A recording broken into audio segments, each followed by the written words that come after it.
We are in the middle of Winter Awareness Month, or Yes. week. Let's Yep. talk about twisters. Yes. Let's talk about tornadoes. You wouldn't think that. You wouldn't. No, you would not think this time of year that as we prepare for winter weather awareness and as we end Winter Weather Awareness Week that you'd be talking about tornadoes in Wisconsin, but they can happen.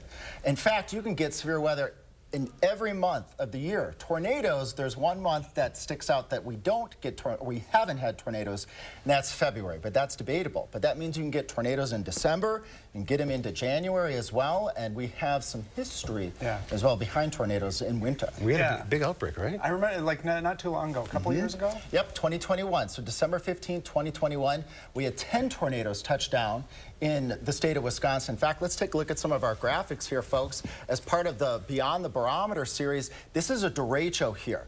Isn't that impressive? This is a big wind event that moved and raced across the Midwest. And as it got into Wisconsin, it actually produced tornado touchdowns. We had 10 of them over portions of western Wisconsin.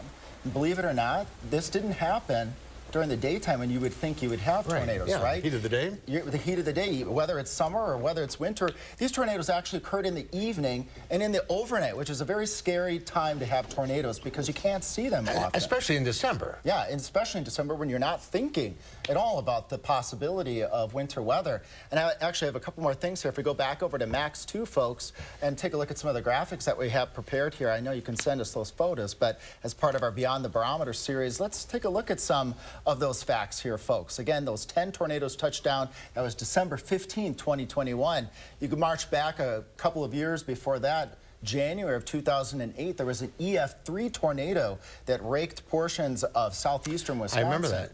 Yep, we had snow, it melted, we got up into the 60s, we had a tornado watch, and then we had 2 tornadoes that touched down in southeastern Wisconsin, and then go back a couple years before that. But the point is here, January 25th, there was an F3 tornado that moved very near Janesville, and then they had blizzard conditions not too long after that. That's what happens that time of year. Yes. Big changes. Very much so. And actually, go ahead and stick on the graphics here, folks, that I had prepared, because there's a couple more things I want to show here.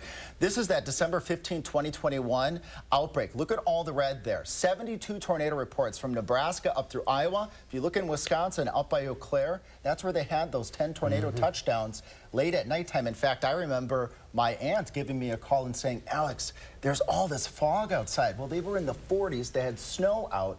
Temperatures warmed up into the 60s, and that actually caused fog before these severe thunderstorms that moved through. Oh, gosh. And in 2008, look at this. Isn't this an impressive picture?